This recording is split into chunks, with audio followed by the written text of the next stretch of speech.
ಬೋಧಿಸಿದ್ರು ಅನ್ನುವಂಥ ಒಂದು ಇತಿಹಾಸವನ್ನ ನಾವು ಕಾಣ್ತಕ್ಕಂಥ ಅಗಸ್ತ್ಯ ಮುನಿಗೆ ಬೋಧಿಸಿದಂಥ ರೇಣುಕಾಚಾರ್ಯರ ಶಿವತತ್ವದ ಸಿದ್ಧಾಂತದ ಒಂದು ಸಾರವನ್ನೇ ನಾವು ಸಿದ್ಧಾಂತ ಶಿಖಾಮಣಿ ಗ್ರಂಥದಲ್ಲಿ ಕಾಣ್ತಕ್ಕಂಥ ಯಾವ ರೀತಿಯಾಗಿ ಭಗವದ್ಗೀತೆ ಕೃಷ್ಣ ಮತ್ತು ಅರ್ಜುನರ ಸಂವಾದದಲ್ಲಿ ಇದೆಯೋ ಅದೇ ರೀತಿಯಾಗಿ ಸಿದ್ಧಾಂತ ಶಿಖಾಮಣಿ ಜಗದ್ಗುರು ರೇಣುಕಾಚಾರ್ಯರು ಮತ್ತು ಅಗಸ್ತ್ಯ ಮಹಾಮುನಿಗಳ ಒಂದು ಸಂವಾದದ ರೂಪದಲ್ಲಿ ಇರ್ತಕ್ಕಂಥದ್ದು. ವೇದಗಳ ಸಾರವನ್ನ ವ್ಯಾಸ ಮಹರ್ಷಿಗಳು ಭಗವದ್ಗೀತೆಯ ರೂಪದಲ್ಲಿ ಕೊಟ್ಟಂತೆಯೇ ಆಗಮಗಳ ಸಾರವನ್ನ ಶಿವಯೋಗಿ ಶಿವಾಚಾರ್ಯರು ಈ ಸಿದ್ಧಾಂತ ಶಿಖಾಮಣಿಯ ಮೂಲಕವಾಗಿ ನಮಗೆ ಕಟ್ಟಿಕೊಟ್ಟಿರ್ತಕ್ಕಂಥ ಇಂಥ ಸಂದರ್ಭದಲ್ಲಿ ಯುಗ ಯುಗಾಂತರ ಹಿಂದೆ ಇತಿಹಾಸ ಇರ್ತಕ್ಕಂಥ ಈ ಧರ್ಮಕ್ಕೆ ಎಷ್ಟು ಇತಿಹಾಸ ಇದೆ ಅಂತ ಹೇಳಿದ್ರೆ ಮಹಾಭಾರತದಲ್ಲಿಯೂ ಕೂಡ ಈ ಲಿಂಗವಂತರ ಉಲ್ಲೇಖ ಬರ್ತಕ್ಕಂಥದ್ದು.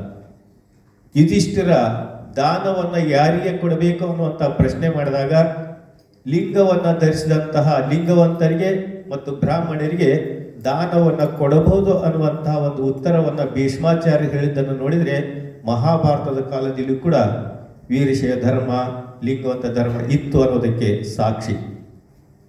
ಹರಪ್ಪ ಮಹಂಜೋದಾರ ಕಾಲದಲ್ಲೂ ಕೂಡ ಅಲ್ಲಿನ ಉತ್ಖನನದಲ್ಲಿ ಅವಶೇಷದಲ್ಲಿ ಲಿಂಗದ ಸುಳುಹುಗಳನ್ನ ಕುರುಹುಗಳನ್ನ ಲಿಂಗಧಾರಿಗಳ ಚಿತ್ರಗಳನ್ನ ನಾವಲ್ಲಿ ಕಂಡದ್ದನ್ನು ನೋಡಿದ್ರೆ ಅಂದಿನಿಂದಲೂ ಈ ವೀರಶೈವ ಧರ್ಮ ಇದ್ದಂತ ಕಾಲಗತಿ ಈ ಧರ್ಮದ ಒಂದು ಅವನತಿ ಆಗುವಂತ ಒಂದು ಹಂತದಲ್ಲಿ ಮತ್ತೆ ಈ ಧರ್ಮಕ್ಕೆ ಹೊಸ ಒಂದು ಜೀವ ಚೈತನ್ಯವನ್ನ ತುಂಬಿದಂಥ ಕೀರ್ತಿ ಸಲ್ಲೋದಾದರೆ ಅದು 12ನೇ ಶತಮಾನದ ಬಸವಾದಿ ಶಿವಶರಣರಿಗೆ ಅಂಥ ಒಂದು ಕೀರ್ತಿ ಮತ್ತೆ ಸಲ್ಲಬೇಕಾದಂತಹದ್ದು. ಇಂಥ ಸಂದರ್ಭದಲ್ಲಿ ವೀರಶೈವ ಧರ್ಮದ ವೈಶಿಷ್ಟ್ಯ ಏನು ಅಂತ ಹೇಳಿದರೆ ಈ ಲೌಕಿಕವಾದಂತಹ ಬದುಕಿನಲ್ಲಿ ನಾವು ಯಾವ ರೀತಿಯಾಗಿ ಜೀವನವನ್ನು ಮಾಡಬೇಕು ಅನ್ನುವಂಥದ್ದನ್ನು ಈ ವೀರಶೈವ ಧರ್ಮ ನಮಗೆ ಸಂದೇಶವನ್ನು ಕೊಟ್ಟಿರ್ತಕ್ಕಂಥದ್ದು. ಒಂದು ಆತ್ಮೋದ್ಧಾರ, ಇನ್ನೊಂದು ಲೋಕೋದ್ಧಾರ.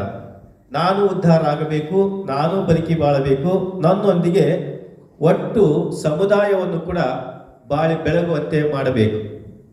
ಕೇವಲ ಒಂದಲ್ಲ, ಸಕಲ ಪ್ರಾಣಿಗಳಿಗೂ ಕೂಡ ಹಿತವನ್ನೇ ಬಯಸಬೇಕು.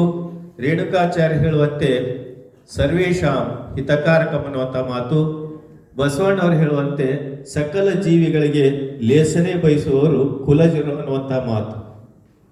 ಈ ಸಂದರ್ಭದೊಳಗೆ ಇಂತಹ ಇತಿಹಾಸ ಇರ್ತಕ್ಕಂತಹ ಈ ಧರ್ಮದಲ್ಲಿ ನಮ್ಮ ಬದುಕು ಹೇಗಿರಬೇಕು ಅಂತ ಹೇಳಿದರೆ ನಾವು ಪೂಜಿಸುವಂತಹ ದೇವರು ಒಂದು ಜಾತಿಗೆ ಸೀಮಿತವಾಗಿರ್ತಕ್ಕಂಥದ್ದಲ್ಲ.